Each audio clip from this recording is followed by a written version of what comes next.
No, but in today's marketplace, you don't find too many short sales because a lot of people have equity, because prices has gone up in the last 4 or 5 years, and so you rarely gonna find equity. Oh, okay. And so, well, the class is a listing how to start the listing presentation. So this would be a good thing that for you to go back and exactly how to close a deal. Okay? Which one did you say you recommend? What? Was it like a video that you have, or you gonna No, this is go over? all it's all my class. I Okay. put my classes all together. Yeah. So I'm gonna have to hold on a second. check that out. And you just can listen to me. That's all. Yeah, I will. I'm all ears. Yeah, right. Need to put my Yeah, thinking cap on. Here's an outline that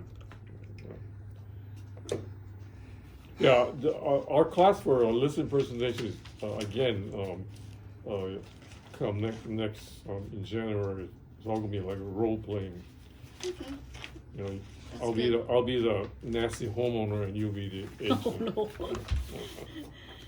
Okay, that's the next step. Yeah, there we go. This thing. There we go. Oh, thanks, sir. Thank you. All right. Let me just start this way then. As you guys know that there's hold on a second. There's 4 phases, right, to a transaction. The first phase, of course, is for you to get the lead. How to get the lead, and one of the ways, of course, like Han was doing, is going for FSBO, for sale by owner, and of course you're gonna find a lot of for sale by owners now because people think the market is hot, right? So I can sell it myself. Right. But a lot of these homeowners don't realize, hey, I think market is hot, but they realize it's not easy to put a transaction together. So like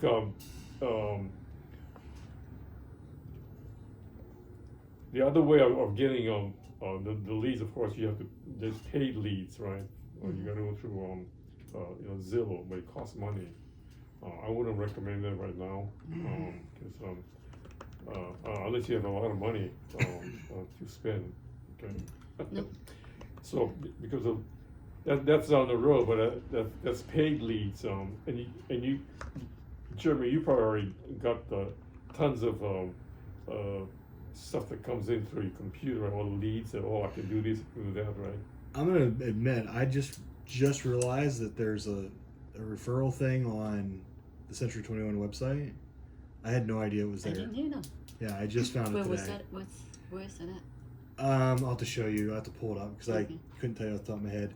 But I actually paid for Facebook ads. I got one kind of lead through that, Okay. and then because I did the short sale class and the pricing strategy, I'm in their referral group on Facebook. I haven't gotten any through there yet, but I see them flying around like crazy. It's just none of them have been in this area yet. Yeah. So. Okay. All right. But anyway, you can get bombarded with all kinds of lead generation. Of course, a lot of them are expensive. And unless you're making a ton of sales, that route is not recommended for somebody who's just starting. That's my opinion, of course. Like whatever you take from this class is my opinion. Somebody might say I'm not saying the right thing, Well, it's funny that you say that because last night was I'm doing the Sphere of Influence bootcamp class with Brian Pitt, and we were talking about this very subject last night, and there were some people that were just like, the hill they were going to die on was buying Zillow leads. They were like, and they were brand new, and then there was other people that were like, I'm just doing Craigslist and Facebook ads, not even Facebook ads, but going into like Facebook Marketplace, things like that. So it was really interesting because some of those people were brand new. Like the one person was absolutely brand new. I think she'd been in for like a month, and she got a lead through Zillow, but it was super expensive. for like that one. The return on investment was low. When I went into the Century 21 site and I looked at the referral thing on there, they have. Do you use that? Like, do you go in and look at it every now and then? Mm-hmm. So they have like the Premier Agent and I can't remember what the other one's called, which aren't really all that expensive compared to something like those really expensive Zillows and stuff. Yeah, like that. the thing is like, well, you got speaking of leads, this is not a leads class, but to me, if you're gonna spend money, of course you have to budget your money to make sure that that your return on investment is good. But the fact that is that as you know, inventory is very low. I mean, this office we only got 42 active listings. Yeah, it's not And at one time, we used to have like 200, 250, listings. But now that, but anyway, if you get a listing, 95% of the time it's going to sell. Okay, unless the price is so high that nobody's going to look at it. Well, they'll look at it, but you're gonna get low offers, and you're just gonna be spinning your wheels. But the average listing sells within less than 30 days. And if you get a really good listing that is completely updated and the price is right, you can have multiple offers. And of course, that's another class that we need to talk about. But anyway, you get your people that you know that you're soliciting among the friends that you know, but that's going to be exhausted about after 6 months. Unless you have like 5,000 friends and relatives, but nobody have that, right? So, but you still got to continue. Don't give up on your friends and family, because if you forget about those, they trust me, it's going to happen this way. If you don't keep talking to your friends and family, and down the road, and you say, I don't want to talk to them anymore, and guess what happens? Somebody, they're going to talk to them, they say, oh, I need an agent, they're going to forget about you. They're going to call somebody, they're going to have somebody who they last talked to. That's it. Always happens that way. And keep it in your ear. Yep, exactly. And the thing is, like the old school of Century 21. Oh, this is going back. I've been around 35 years, and I've seen everything. But let me tell you, I mean, I can tell you all the horror stories I can. But anyway, you want to listen to my horror stories because it's not the place for a class, but Oh, come on. I'll tell you later on, but the thing about it is, see, you get your leads by friends and family, paid leads, and of course the other ways that if you belong to an organization or a group, but the thing about it, like but this class is we're gonna assume that you get a lead, okay, and you get a listing appointment, okay? Like in your case, you already, someone got an appointment because you already seen the house, okay? But the fact that is that you haven't closed the deal yet because they haven't signed a listing agreement, okay? Because of course I never met the guy, but he might be BSing you, right? The things like but you gotta find out, be aware that when I need to close the deal, or when's the best time for me to seal the deal, So, are you really calling him back? I was thinking about going by there. I'm gonna go home, print out the CMAs, and then go review it, make sure I can go through it with him, get really familiarized with it, and then go back there later on today. They had the first open house this weekend on their own, and they're planning on another one this weekend. So how was it? did he say? I asked him. I came by there yesterday and checked on how the open house was, and he said it was okay. You know, they had some people come through, and but he was like still painting in the house. He was still actually not finished fixing it up, and I think he's probably doing a few more things to it. But he's gonna have another open house this weekend. So I wonder if I should just kind of wait until after the open house is gonna happen, and then give him the CMA and see if he's done with open house. You know, on his own. You know, like okay. Well, that's a good idea, but at the same time, you know, you should not let your last call be more than 5 days. Mm-hmm. Oh, no more than 5 days. Okay. It has to be 5 days every time. Okay. 5 days. Okay. The other thing too is that you'll be aware that he might be. You're not the only one that probably.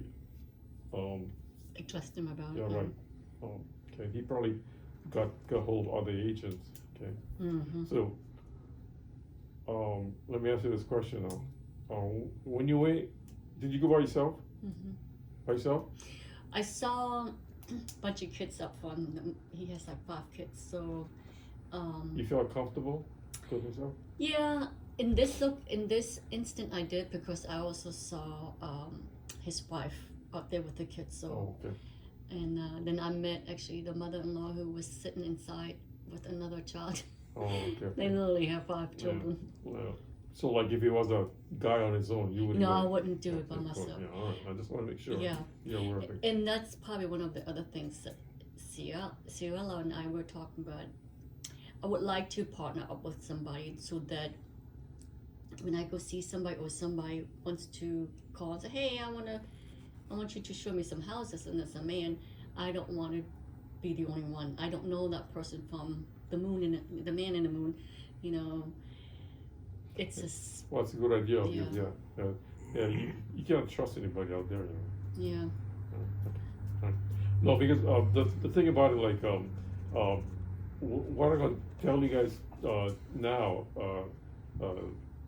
is before you actually go into the house and make an appointment, because there's a lot of times when you call a FISBO, they're gonna they'll probably let you in and see the house, which is a good first step. Yeah. And but at the same time, they're gonna be asking you all kinds of questions, and they're gonna feel you out that and they're gonna compare you with somebody else. Mm-hmm. Okay. Question: so if I'm the homeowner, this is all part of the listing presentation. You know. If I'm the homeowner, I ask you, Rohan, how long have you been in business? I've been for a while. Okay, good answer. Who taught you that? You know what? I used to do hair, and you kind of learn how to BS a little bit. Oh. Yeah, because you don't never tell. Like if you've been in an agent on 1 month, you never tell them that. Yeah. For a while. For a okay? while. Or but at the same time, you just for a while, and I'm part of a team in Century 21. You know, and tell them, because we have a big office, over 150 agents, and just leave it at that. Yeah. Whatever you do, but events is going to come out, but maybe you already signed a listing agreement, so that's okay. But in the meantime, before you seal a deal, never tell them how long you've been in the. Yeah. Right, Jeremy, usually that you never tell how long you've been in the business, right? Yeah, Or do you? yeah. Okay, good. Yeah, I mean, I've owned my own business before, so it's always the same thing. Like when I would have somebody I was training somebody, it was, it could have been my first day, and I would have said, yeah, I've been doing this for a long time. Yeah, right. Okay. All right, good. Because there's agents that make the mistake and say, "Oh, I just joined Century 21. I just been a month." And somebody look at, they ain't gonna shoot. They ain't gonna sign up with you. Right. That was what the most experienced and the most money-making agent. Yeah. Because I mean, I remember when the first time we were looking for a house when we just got married, and the first thing is we want the most experienced agent in your house. Yeah. I remember this vividly when I Oh yeah. looking. But here again, this is absolutely true. So you are competing with Everyone. Everyone. And of Mhm. course, but the real heavy hitters will not go for physicals. Hmm. Rarely.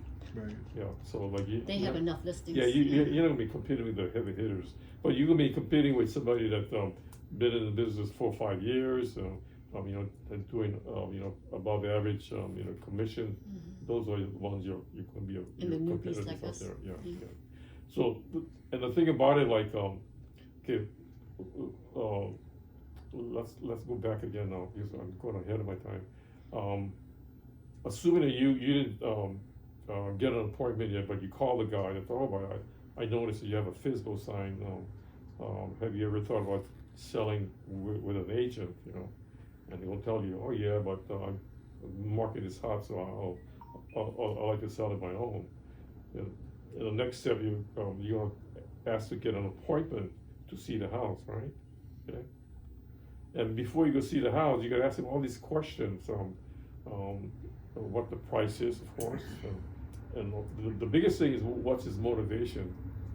Why is he selling? Mm-hmm. And in this case, you probably after you're gonna realize the motivation is probably the house is too small for him. Mm-hmm. That's probably his motivation. But the other thing you got to ask for is how what's the balance of a mortgage?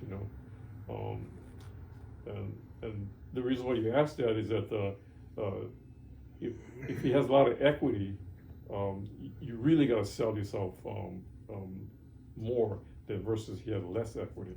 Mm-hmm. You less equity that he's going to realize that hey, I just want to sell off and get whatever money I can. But the more equity they have, they get more picky.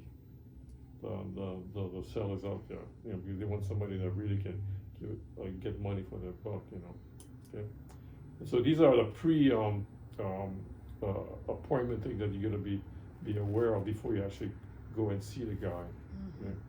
And of course, before you go see the guy, that you gotta well, in this case, no. Have somebody told you when you see go for an appointment or physical, and then you have the listing agreement already filled out? I think it's a good idea.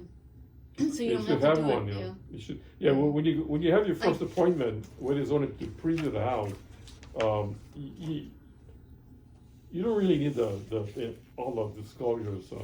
All you need is just a listing agreement, okay? And in case that if you can close a deal while you preview a house, you get something already signed. Mm-hmm. Versus I'll come back and I'll have all the paperwork ready. But by the time I'll leave the house, somebody else might be coming in. With everything there already. Yeah, right. Well, see, funny thing that you asked me, because I asked Cielo to help me get, print out the public record, tax record on the house, and do a CMA on it. And then I asked her, if she could sit down and do the net process with me, so that I can show him how much he would net if he lists with me, so that he could see the bottom line. And so she did that with me. She said, okay, he wanted to around 280K, and we looked actually through the paper, through the CMAs, and put out all the similar houses. And there was like one that was like the price that he wanted, 280 something, but it had a better, nice kitchen. I mean, it was really nicely updated. And she said, why don't you just ask him, just pick a figure, like 260,000, and then you'll, 6%, and then she put the title, insurance, and all that, and the document stamps, which is 0.70, and then she did all the figures with me, and then if he doesn't have a mortgage, she said, well, if he does, then you subtract it from the mortgage, and then you show him the total, and I said, yeah, can you live with that? And then normally she said, yeah, once they see the real number, and she said, so this is one thing I'm gonna bring by him. But I get something to feedback on it. If he's asking 280, and then and of course there's another house that's that is much better than his, how are you gonna sell the difference? So this is what I told him. I said, so I'm going to show him the other houses and what they have in there with the same square footage. You know, they are, and I show him the one that is 280 with a nicer kitchen and everything. And I said, and I'm going to tell him. I said, you are comparing yourself with this house with the same price.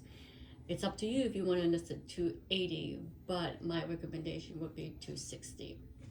And I said, if we don't get any, What if he's insisted that he wants 280? I said we can try for a while, and then if you don't get any bites, then we might want to revisit that price in a couple of weeks. Yeah, because in this marketplace, sometimes it's best not to argue on pricing too much. But see, like if this was like 3 years ago, then you can tell, I think that's too high, and we're gonna have a problem, blah blah blah. But in this market, because the market is so hot and there's no inventory, you gotta try to get at least try to get the listing no matter what, and the price that he has, but at the same time tell him that you will revisit it after 2 weeks. I can just say, if you want my professional opinion, I would list at that, but we will, we can list at any price you feel comfortable with. And then if he still wants to do it 280, then I'll say, okay, let's do 280 and try that out first. So at one point you're gonna tell him, how about signing a listing agreement? Yeah. Right? Like, and then I would say, once you start showing this, the net sheet, your next step is that for you to have signed the listing agreement. Yeah, after showing him that, yeah. If you don't try to close it, you might lose it. Yeah. Now I'm gonna show him this, and then have him sign it. I'll say, can you live with it? And then if he does, I'll have him sign it, and then I will pull out my when did I put it? I had everything. Oh, I still need to print that. My laptop would not find the printer here. It will not connect to it, so I have to go home and print it out from my own printer and then bring it with me. She helped me with the filling out the paperwork already. All he has to do is sign initial. You talking about a listing agreement? Listing agreement, yeah. Okay, all right, good. Yeah, because the thing is, like, I'll always bring the listing agreement. With you. Yeah. Because now, one of the objections that in a listing presentation you're gonna have is that today's marketplace is that you have it 6%. Yeah, Is it too high, right? I'm the owner. How come people are not charging 6% right now? Is it too high? Not really. It's everybody is not everybody, but most agents are charging 6%. It varies, but if I want to show you the house and list it, and I put a lower percentage in there, I would have to possibly split it with another agent, and they might not want to show it as much if they have to take a smaller percentage of their. That doesn't work today. Doesn't work anymore. You know what? Okay, you're absolutely right. If this was like I would say the same thing too, in a different market. But in this market, because it's so,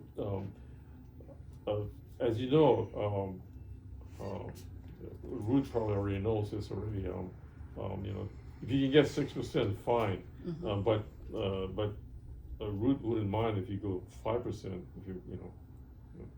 I actually, because they have 5 children, and one of them is Down syndrome, and they're really working hard to move because apparently they're moving for a good reason.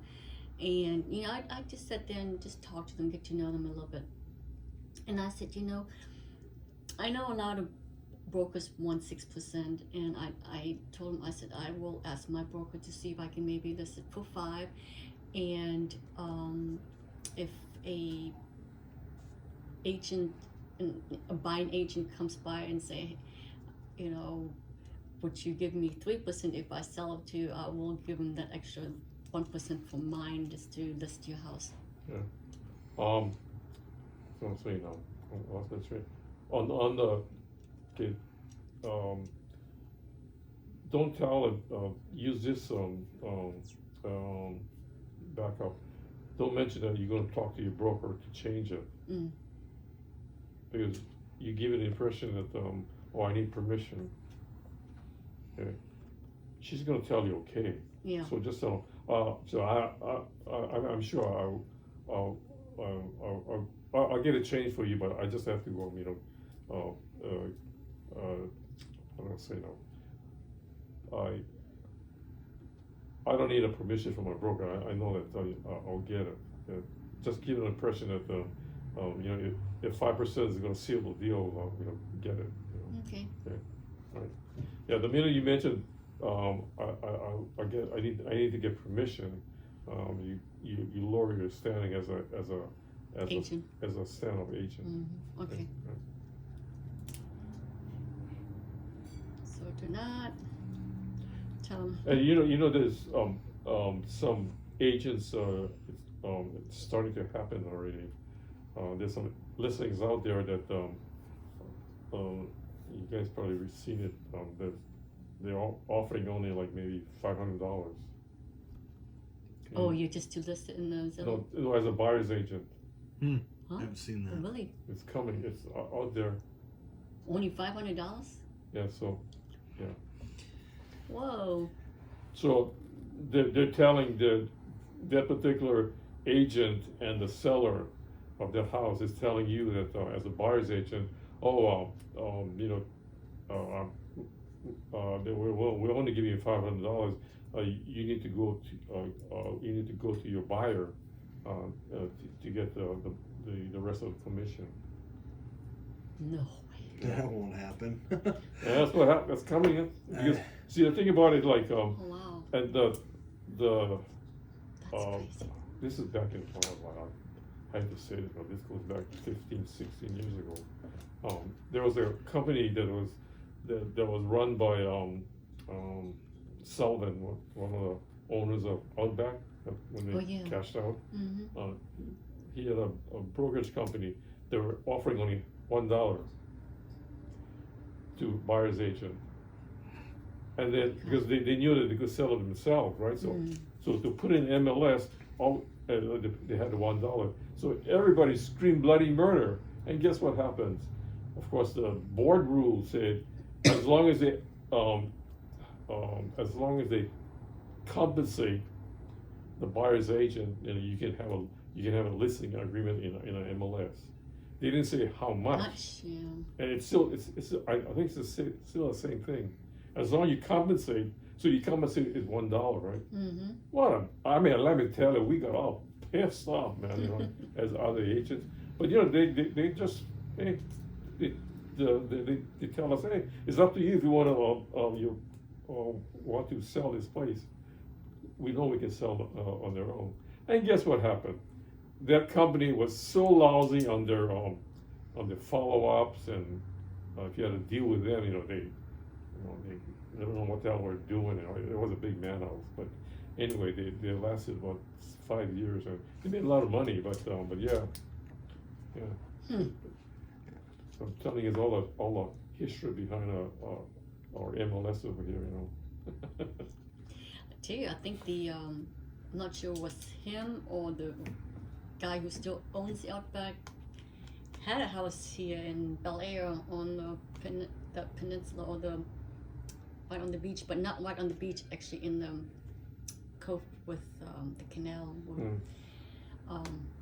When we moved down here, we did the boat tour, and they were telling us where all the famous people live. It was kind of interesting. He was actually mentioning about the Outback guy who owned. They had 3 partners. Yeah. One of them lived there, and he doesn't live there anymore. But yeah, they're still active in all kinds of investment. I forget which one. One of the guys, they own part. You know, PDQ, the chicken place. Oh yeah. he's a partner in that deal. So, does Tom Cruise still live here? Huh? Clearwater. Yeah. Yeah. Mm-hmm. He lives down somewhere near He's close a by me. Scientologist, yeah. Scientologist. He's a big He's shot. a in big the shot, Scientology. yeah.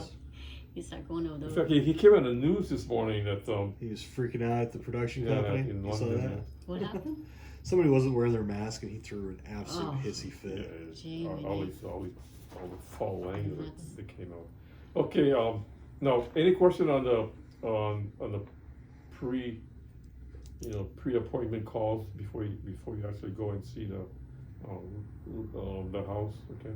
So, what would be your like open line when you call them pre-appointment?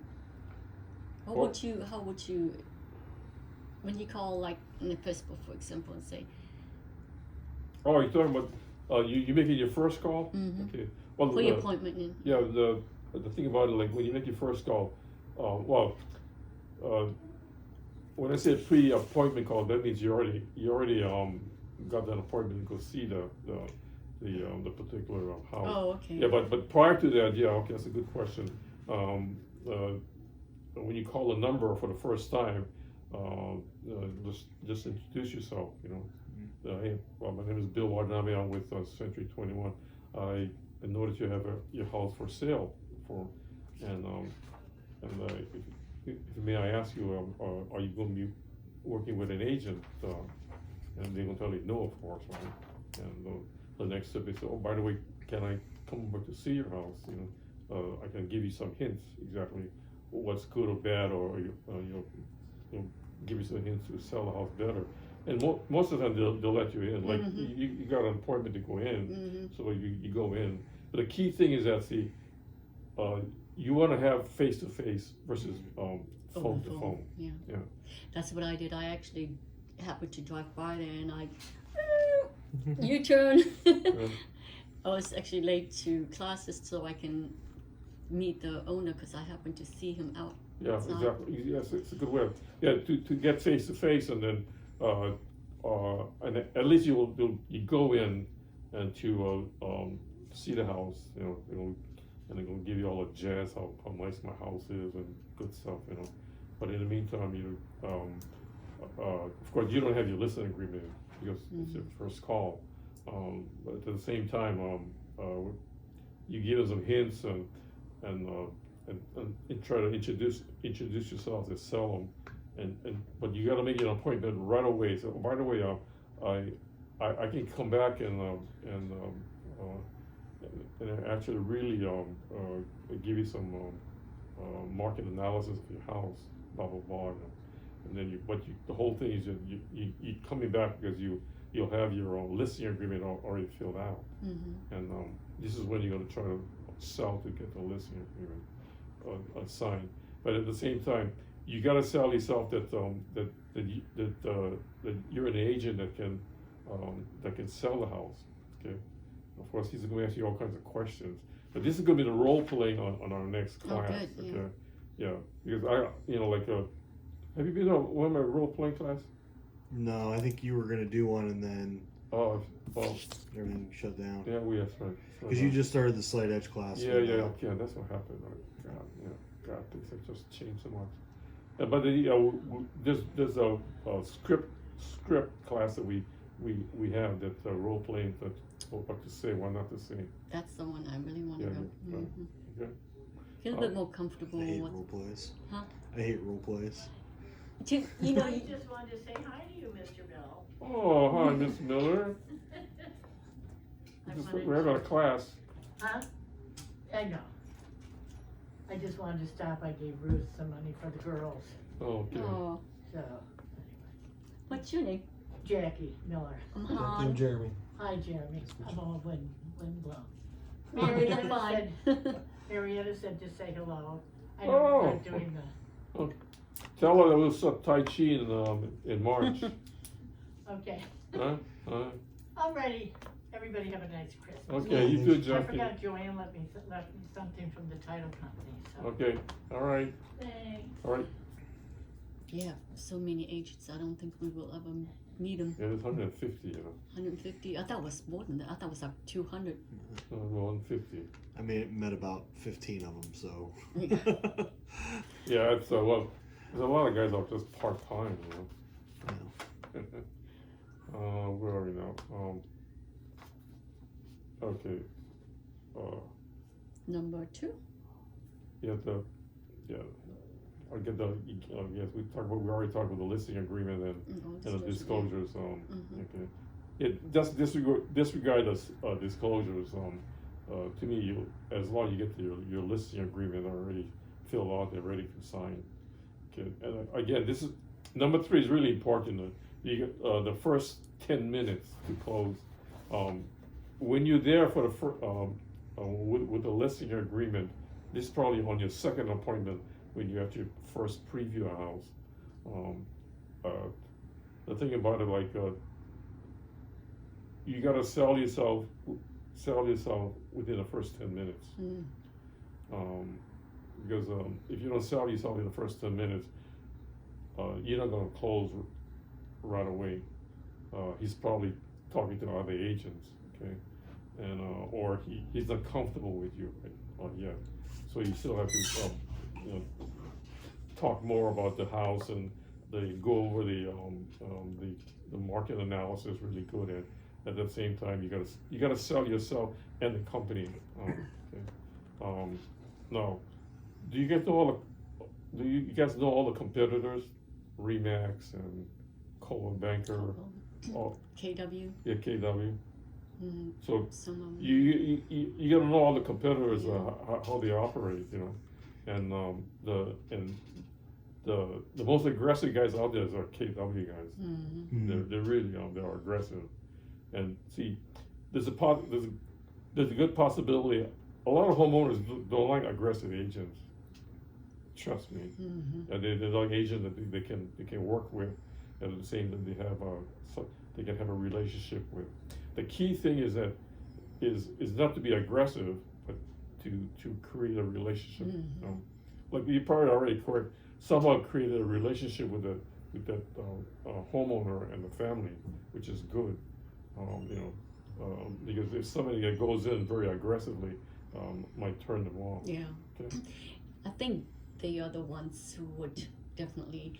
I mean, he was very friendly, but quiet. But I could tell. Some people you can tell don't come aggressive because I'm gonna just keep nodding, but just dismiss you as soon as you leave. Like, I'm not gonna deal with her. There's some people you can just tell right off in the gut. Okay, just get to know them. And I think especially with family, if you connect with their family, talk to the kids, pet the dog, Exactly. And but at the same, one thing I got before I forget, you gotta know who the decision maker is. Yeah. Did you feel out who the decision maker? Honestly, with them, I think it's equal to husband and wife. But I spoke with both of them. With the man, more of the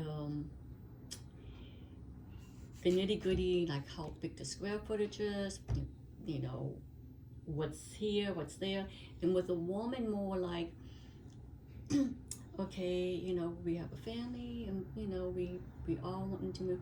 But I think if I can get the mom or the woman on board with signing up, I think she'd be more apt to push the husband to sign up. Sound like my gut feel is the wife is the decision maker. Yeah. I think it's always just a good idea to just ask, like. Yeah, well, that's another. Yeah. Do you make all the business decisions in the home, or do you do it with as you and your wife do it together? They'll tell you, because you don't want to spin your wheels talking to one guy. Yeah. When his wife is the one that makes all the decisions. Right. Yeah, I've been to presentation with couples, and I missed who the decision maker, and so the husband is the one who's talking a lot and blah blah blah, and then at the end, the wife tells me, oh, by the way, I made the decision in my household. I said, what? they just caught you off guard. But you're right. Jeremy made a good point that. But a lot of times, if it's a wife, they're not going to tell you right away. Right. You know. But when you ask if the one isn't the one that makes the business or those decisions, they'll say, "No, my wife makes those decisions generally." Like the wife might not say it, Right. Exactly. but she won't say that she doesn't make the decisions either. The person that makes the decisions isn't gonna be like, they're not gonna say, I'm the one. Yeah, they're not gonna say, if I don't make decisions, I'm gonna say, yeah, I make all the decisions in the household. Because when you get to the end and you ask them, and they have to say, well, I have to ask my wife. Then you know. Then you could, I thought you made all the decisions. Because then they look like foolish in the end. So they're not gonna tell you they do when they don't, but they won't tell you that they don't if they do. Yeah. You know what? A lot of times, though, I feel like in a marriage, both of them make the decision, but the wife tends to have the little push over the edge. I always try to talk to both. I don't want to piss any one of them off. It really depends. Like when my parents were selling their house, my dad made all the decisions on that, everything. My mom was just like, because they had a plan. They said, well, we're moving to Florida from Pennsylvania. My dad said, you find us a place in Florida, I'll sell our house. Okay. So she didn't have to worry about anything that was happening with the sale of the house, and he didn't have to worry about anything about buying a new house. So sometimes it just really depends on, my wife and I, she can't make a decision to save her life. I mean, our house could be on fire, and she wouldn't know if she should run out the door or through the window. Really? Yeah. I'm the exact opposite. Right. I'm the. I'll call 911. I'm the one that'd be like, "Hey, let's do this now," and she'll hem and haw until papers are signed. There's a lot of women like that. Yeah, think about it like that. Guys like that too, though. I'm at a point in my life where my wife makes all the decisions now. Because I have my own brokerage company. I didn't tell you guys this. No. Yeah, I was about. I've been here like 9 years now. Prior to that, for about 12 years, I had my own brokerage company. I had about 25 agents. Oh, really? And in those days, I just make all the decisions on my own.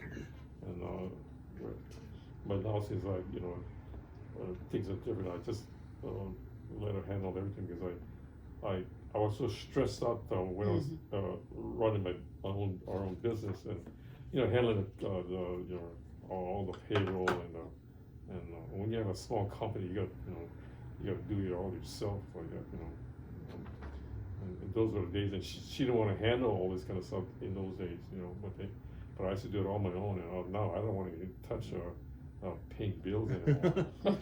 It really all depends on the dynamic. I mean, because sometimes you have that situation, and sometimes you have like my parents' situation. Because it's going to change eventually. Yeah. But of course, the bottom line of you guys probably know that if one makes a decision, you both have to be involved in a decision. They both have to sign anyway, right? Because they're exactly right. So they're both on the title. Yeah, exactly. So you might as well just get it done with at the same time. Okay, number 4 is that what about commissions? Okay, this is going to come up not as much as before, but it's going to come up. A lot of times they're going to be asking you how much do you charge? Of course, if you're going to mention 6% in this marketplace, they're going to tell you no. Trust me. Okay, but if they don't tell you no, just shut up. Because you got a good deal. Yeah. Okay. But at the same time, if they disagree with you on 6%, just explain to them that if you by charging 6%, you're gonna attract the more buyers agents because you're paying more. And if the homeowner can afford 6%, I would highly recommend it. Like I do commercial deals too, and we just had one Honeywell property we just sold 3 months ago, and that was 8%. Oh. Yeah, so we started at 10, and then we had to come down to 8. But but commercial markets are a bit different. Yeah, exactly. So if somebody asks you, they're gonna ask you what your commission. Of course, if you're comfortable with, you get the Roots approval at 5%, just mention 5%. Don't even haggle with go 6. Okay? Because in this marketplace, the bottom line is that commission is mainly secondary. The priority is just to get the thing signed. Okay? I mean, it's easy for me to tell you that, but that's the way. This is the marketplace. It is. Yeah. Because whatever you hear, whatever I learned, or I could teach you guys 2 years ago, that's older. It's to me, it's old stuff already. The market is completely different right now. When the conversation about commission comes up, do you think it's a good idea to have at hand all the things that we do to justify what we're asking for? So, like, if we did ask for 6, and we said, well, we're going to be doing open houses every weekend, we're going to have all these websites, and then at the end, just saying, we can negotiate that. If 6 is too high, maybe what about 5%? Like, if they just give you a blunt no, do you think that's a good approach, or do you think? No, I would because the thing is, like, see, your competition is probably telling you the same thing. Your competition is telling the homeowner, oh yeah, we have a dynamic website and we have a good marketing plan, and everybody does it. Yeah, right. If you're not doing that, then you're just an ordinary agent, or not telling them that. Right? Well, there's a lot of brokerages that don't do all those things, like as robust as we do. Yeah, that's true. Well, of course, I'm not saying not to say that. It's all part of your selling point and your marketing plan, right? Which you, but in the meantime, when you only talk about commissions, the fact that is that you, number one, you sell yourself, and number two, you're actually you have to get the verbiage about what your marketing plan is, more or less. Right. Okay. But to me, if you can close in 10 minutes, That's the most important. Right. I would try to close. Have Debbie talked to you guys about close the deal in 10 minutes? Not to me. Huh? She has. It's been a minute, but I think back in probably June when we were still on the Zoom calls. Yeah. So. That was before. Yeah. I came. Because she did a lot of listing presentations at that point, and like she went over this quite a bit, but not quite at the 10-minute thing. I don't think she really talked about that for more than a couple. Yeah, because a lot of guys don't talk about that. Because to me, that your mindset has to be that try to close in 10 minutes. Right. I think, isn't the statistic like within like the first 3 minutes of a listing presentation, they know they're going to sign with you, and they know within, I think it's like 80% of listers go with their very first. Good. Yeah, they're the very first one, because they do everything right. I mean, if you come in, you're the third person, you're more of a disadvantage.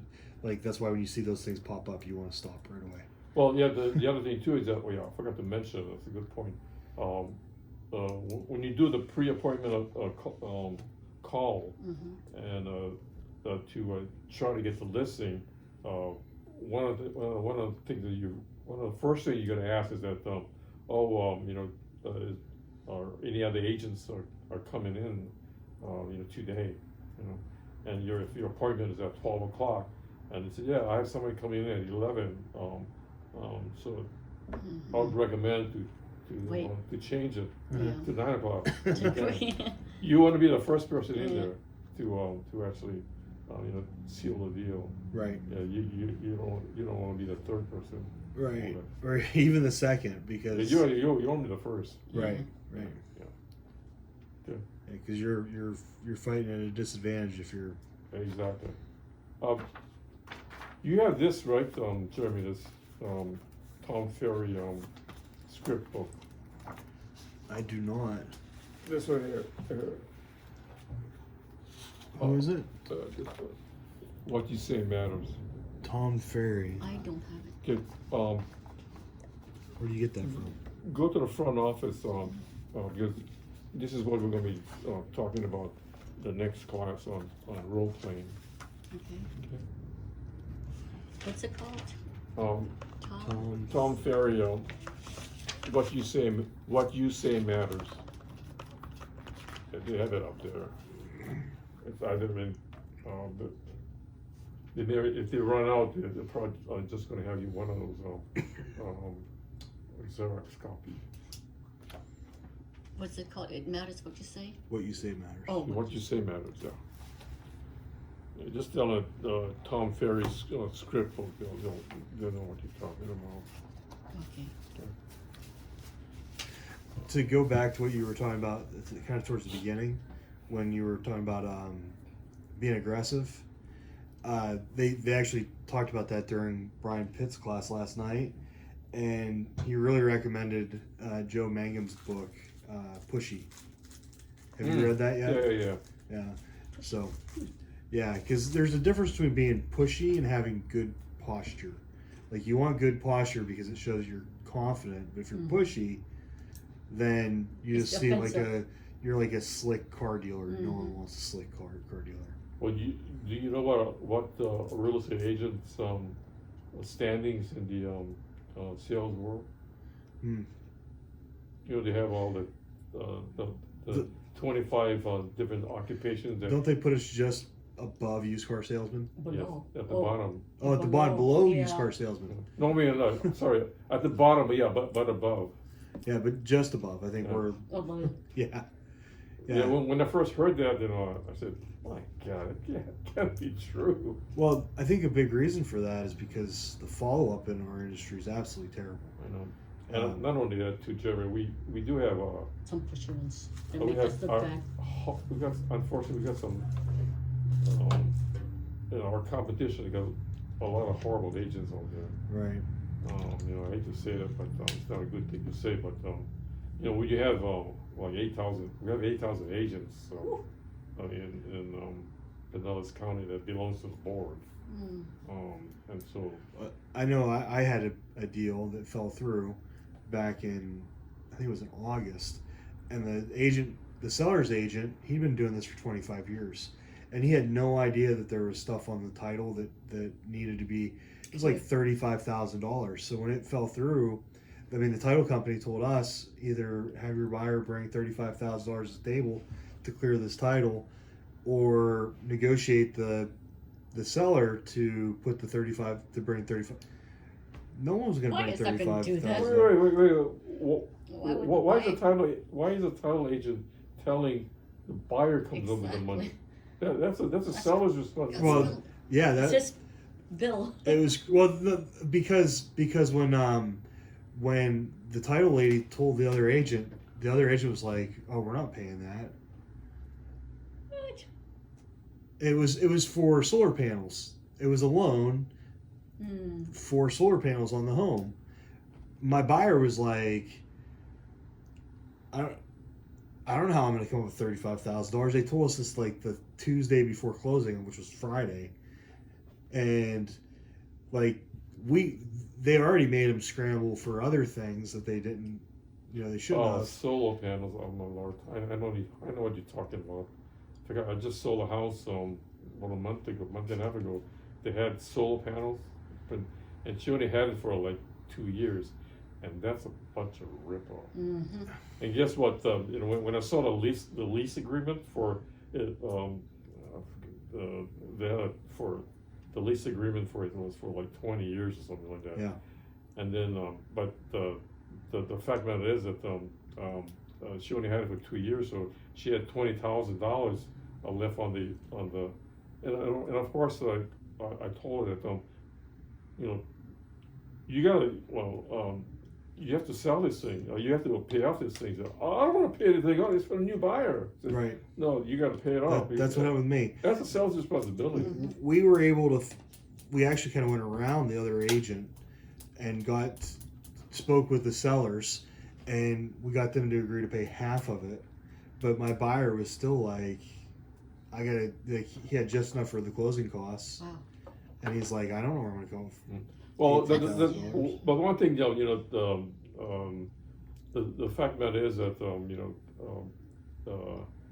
if the solar panel is going to do what it says it's going to do, save you electricity, because their electricity bill was only like $12 a month, Right.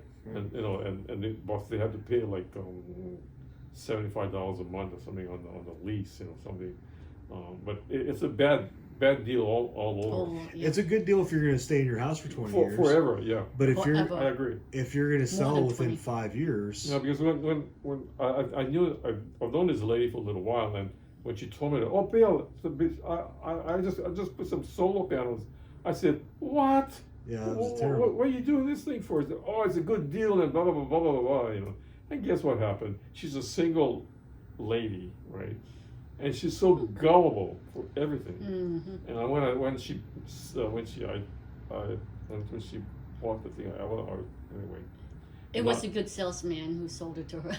Right. They Yeah. paint Well- you, oh, you save so much money and you can sell it back to the power company. No. Exactly. Yeah. What, You have to what have happens such a- is people look at their electric bill and they're like, man, it's really high. Like I've seen people that's like $200 utility bill, and the solar person's like, oh, we can bring that down to nothing. Da da da da. But it doesn't fix the problem with the house. They need new windows. They need new doors. That's right. Their insulation's terrible. Like all you're doing is wearing your AC out because it's running nonstop, and that's what. Big hole in the. That's what happened in my house. When we bought our house, our utility bill was super high. And we went over to Home Depot and we were talking to them about windows. And the guy tried to push us over to the solar guy. And I was like, well, we don't really want solar. We want good windows. Mm-hmm. Like, actually, the reason I was late today is we're having our new doors installed today. And they started at 11 and they sealed the doors. And then they put the new frame in and put the door and they wedged it. So both of our doors, the only way out of our house, both of them were wedged shut until about 12:45. So I was like, I can't get out of the dang house because the damn doors are sealed. So he finished at like 5 minutes before I left the house. And I had to run out the back door, and then Lisa called me to tell me that I'm doing her floor time at 1 o'clock. I'm like, oh my God. But that's what people don't think about when they do solar panels. Exactly. And solar panels really I don't think that they really raise the value of a house all that much, because there's a lot of holes to jump through just to sell it because of those. No, it doesn't, because I only sold at one house with the solar, but the fact that is that it wasn't a big seller. Yeah. Because We had solar back in Charles before we moved the house that we moved from here. We actually paid it off before we sold it. However, my husband did the math. He goes, hon, we have to be in this house 25 years in order to break even. That's not even to recoup money. It's just to break even. And the problem with that is in 25 years, most of the solar panels Don't are going work to need to be anymore. replaced anyway. Exactly. Yeah, So- the technology is not there yet. And the batteries that you need in order to harness the electricity, because they pitch in that thing, oh, you can harness the leftover electricity that you didn't use and sell it back to the electric company. That's another BS. I mean, they are really slick, and they're very knowledgeable in something we don't know. So we believe everything they're saying, but it's all BS. Because the battery itself for it is so expensive. Mm-hmm. That it's more expensive than the whole system. Yeah, it was like crazy. There's a YouTube channel where the guy teaches you how to take car batteries and turn them into the Tesla Powerwall. He just stacks them up, wires them all together, and plugs it into his. Really? Yeah, he's like, it does the exact same thing. Well, anyway, it's solar. No more solar for us. Oh, there's a whole bunch of solar out there. Yeah, I mean- but my point about telling you that was just that this other agent had no idea that was even attached to the title. Like, he didn't even know. We found out because. Well, he didn't know that he had a loan out? No, he must have known that there's a solar panel on the roof. So, Right. Well, Right? so the sellers told him we'll pay 10,000 of the solar panels. So he was under the impression that they only owed 10,000. So he was under the impression that when it sold that they would be paid off. But the problem was that they owed 35,000. They were only going to pay 10,000. Well, they couldn't afford it to pay the whole thing. They have equity. Did they have equity? Oh, they could have. They could have. But and then you know what? When they relisted it because it fell through, and they relisted, and the new listing they said that they would pay the entire thing off. By then my buyer was like, I looked bad. I don't know how I was supposed to look bad when, you know, I mean, I pulled the public records. I showed him all this stuff. When we sent the contract over to the mortgage company, because, you know, even he said, well, you guys got to make sure that he's the one that told us that he was going to need to get financing for those solar panels. So I had to go to my buyer and say, hey, do you know you're going to need to get financing for these solar panels because they're not That's crazy. not going to be paid off? And he was like, well, you know the solar is not a mortgage lien on the house. You know, they only have a what you call a UCC one statement that's attached to the house, and so it's not a mortgage. And but in a way, it's not. You still need to clear title. So a lot of times, you know, even title companies, when they do a title search, they miss that. right. You know, like Yeah, that whole thing was a mess. well, anyway, so now you know that if you have a solar on a house, that's the red Check. flag, right? Right. Well, you know, if I had known all that from the get-go, my offer would have been, you know, you're going to cover the entire cost of the solar panels, not half of it, not 30%. If you don't like that deal, then you know, Don't accept it. But, you know, I'm surprised. I mean, they didn't know that they had was outstanding bill, you know, loan. Exactly. well, I think the guy just went in there and did everything he possibly could to get the listing agreement, and he didn't ask all the questions that you're supposed to ask. And then when he put it into the MLS, Yeah. I made the mistake. Of course, it was the very first contract that I had, and I made that was my second one. Sorry. So I didn't think to ask all those questions because But you knew there was a solar there, right? yeah, I knew there was solar there, Okay. but I didn't know because when I looked at the listing and everything, I didn't know to ask that question if the Well, no, I didn't know a lot about solar until like this particular deal came about. Yeah. And when you start to talk to the solar company, oh, that's another story, you know. Oh God, yeah. Oh, And my guy got denied for financing. So Oh, okay. Right. You guys got any questions? No, to think about it like seem like you, both of you at least are not super green. Start off with so you sort of knew exactly what I'm talking about. But yeah, if you can get that book that this book here, when you get that Tom. from, there's going to be a listing scripts in there, and also a FSBO script, and Okay, good. and also a buyer script and a seller script. You know, they're very good. I mean, I used to follow Tom Ferry a lot. I went to several of his conventions and stuff like that. But yeah, to me, like you can't go in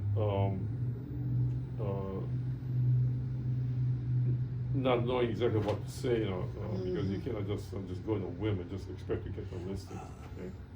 I mean, it's you know, people think that hey, I know where I sold other things before. I can easily, you know, but you know, real estate is completely different. I mean, it's not like selling cars. no.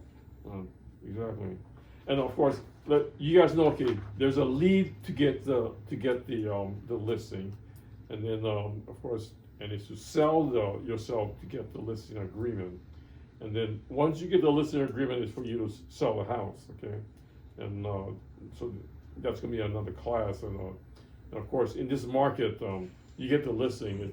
and it's priced right, it's gonna sell. Okay? That's one thing, and the last step, the next phase is for the contract to closing. I mean, people think, oh, I got a contract, I'm gonna close in 30 days. Well, let me tell you, all kinds of crap that can happen after 30 days, well, in the 30 days. And that's another class for actually, for you guys to realize exactly what can happen. You know? All the, oh my God. You have stories to tell. Yeah, exactly, yeah. And you know, the thing is like, it can be very stressful. I mean, and guess what is gonna happen? If it's really, if something happens, you're probably not gonna sleep at night. I got this his name is Roy. He's been with us for 2 years, but he's he always calls me for everything that happens, and he had a transaction last month they couldn't close, and he said, "Oh, Bill, I can't sleep. You know, I've been thinking about this thing for the last 2 days." He said, "Cool it, man. You know, things like it's gonna close, but you gotta be aware what you're doing." But it can be stressful because the fact that is that you overthinking you're overthinking that something else is going to happen, and of course one of the worst things that can happen is that the buyer decide not to come to the closing. Oh. You know that happens. You know. Yeah. Or the buyer you know that it happens recently. The loan couldn't close because the father that was signing with the daughter, he bought a truck 2 days before closing. And guess what happened? Because of the $500 payment or whatever, he couldn't qualify. Because the mortgage company is going to call your employer, you know, 1 or 2 days before closing, and they and sometimes because of COVID, they actually call you know, that morning, because a lot of guys get laid off, you know, at the last minute, you know. When I do an open house, I always there's a couple things Debbie's printed out for us. One is like it's 184 things that realtors do for you, and then there's another one. It's the 10 cardinal sins of what not to do. Like it's not the cardinal sins, but it's like the 10 things not to do when buying a home. And the very first one is do not buy a new car. Like do not open any kind of revolving credit. I have this list of it's a combination of I'll show you guys in the next class that you know things turbulence that can go wrong in a mortgage, as the buyer, the seller, and the title. All the list, there's all the things that they list that things that can go wrong. And let me tell you, some of the things might sound so stupid, but it happens, and it cannot close. You know, and the worst thing in today's market is there's houses that cannot appraise. Right. You know, that's the most challenging part for mortgages today. How do you do it then? How do you close if it can't be appraised? Well, you have to if it doesn't appraise, you have to renegotiate. A lot of times you'll buyer and seller will, you know, if it's like Come to an agreement? yeah, maybe it's like $10,000 short, you know, a lot of times they negotiate, pay half and half. Yeah. But if the fact that is that you know, all depends. If you have a really motivated buyer, they really wanted the house, and a lot of buyers will actually pay the difference, you know. But it's a seller's responsibility, not the buyer's. Yeah. Matter of fact, when we bought a house down here, the broker was also the agent who showed us around. It was her own agency. It was just her and her son. And she said, "Okay, we're going to closing tomorrow. Don't buy anything big. That's going to show up on the report." But we both laughed. Said, "No, don't worry. We're not buying anything big." Well, because they got all this advice. It's kind of funny when you guys sit there. I'm like, yeah, I remember she telling us the same thing. Yeah, an experienced agent will always tell the buyers that. Don't go out there. A lot of people, they see the place that's not furnished, and then they want to run over to Home Depot to go buy new appliances the day before. No. On the credit card or something. Yep. No. Stop. Don't buy anything yet. Yeah, in fact, I had one deal that she bought. This is not her. What was it? Her first house, and she told me, "Oh, Bill, I need to go see the house one more time before closing." I said, "Why?" Because I want to buy some furniture. I said, "What? I told you not to buy anything." Oh, that's right. I'll pay cash. I'm not gonna put it on a credit card. And, Okay, cash is good. Yes, cash is good. I'm right. Exactly. Speaking of which, the house I went by, it was the estate sale. It's a beautiful house. It's like over 300 square feet. It's on the canal. It's only cash buyer. Because of the condition. 699,000. No, no, it's listed for 699. It's only cash offer. I mean, Why is that? I'm not sure. Because probably the 4-point inspection didn't pass. Oh. And we gotta get insurance. That's probably what it is. Oh no, it's wrong. I went in there because it was the estate sale, and I looked around. I was going to see if I could get the listing, but apparently they already have somebody. But they had to withdraw because they had so much stuff in there. They were hoarders, and so they couldn't get anybody to come in to do the inspection. But now it's only for cash. But the house is valued at more than that, like 700 and something. It's beautiful house. It's over 3,000 square feet, right on the canal with a deep. I wonder why it's I don't need it. I saw it was. I mean, the floor, everything looked beautiful. I mean, once they had all the stuff out, they had it everywhere, and out in the garage, out in the driveway, out in the there must be a deck. reason why, though. There has to be. I'm not sure what it is. And because not too many, you're kind of limiting the people who have to borrow, for them to only accepting cash offer. It's makes you kind of wonder too. Yeah, but thinking like if you have a buyer, unfortunately, there's tons of cash buyers out there. You For that much? You got to compete with. Yeah. But for that amount, it's a little bit. I don't know. That's kind of unusual, though. Yeah. Yeah. Because, That's quite a bit. Yeah. Chunk of change. Exactly. Okay, you guys have. So when are we having our next one? At the first of the year, the first week of the year. Oh, okay. Yeah. Hopefully